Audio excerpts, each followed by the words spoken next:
mean, I think in terms of, look, ultimately across the consumer space, yes, there are categories that are more saturated. Hmm. Probably another skincare brand right now is difficult, but it's not to Sure. say that we wouldn't do it. But, I guess that category has evolved quicker than perhaps personal care, hair care, body care, all of those things, right? So it's not to say that we wouldn't look there, but really for us, I think the biggest challenge is ultimately what businesses look like under the hood, right? We're coming out Yeah. of, probably a decade or more of businesses where acquiring customers through Facebook was relatively easy. And I think that got investors and founders into a mindset of kind of hacking their way to growth. But Right. ultimately, I think we're all starting to realize that you can't shortcut your way to building a brand, building customer love, but building loyalty.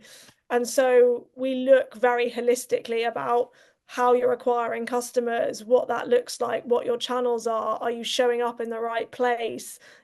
Is the product really resonating? Because really the key factor for us is building brands that withstand the test of time. We want them to be here in 10, 15, 20 years, and we accept that we might be part of that journey, but that's the goal here, rather than um, build a business on Amazon, buy it up quickly, sell it, and kind of get out. That's just not what we do as investors at all. And I think, look, as a lot of your listeners will know, we always have and always will believe in the power of retail, even at peak Hmm. e-commerce in COVID and the height of, everyone talking about digital and direct consumer models.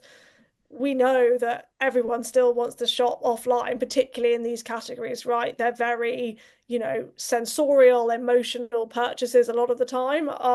And so, yes, we place a lot of weight on speaking to retail buyers. How are they perceiving the category? What do they want it to become? And ultimately, where might the businesses that we invest in play a part in that? So, yeah, I think founders maybe are surprised by the breadth of what we look at under the hood to try and understand, yeah, truly whether it's a sustainable model and, whether it has a reason to exist, to your point, in a number of very crowded categories, right? That's what we're trying to understand.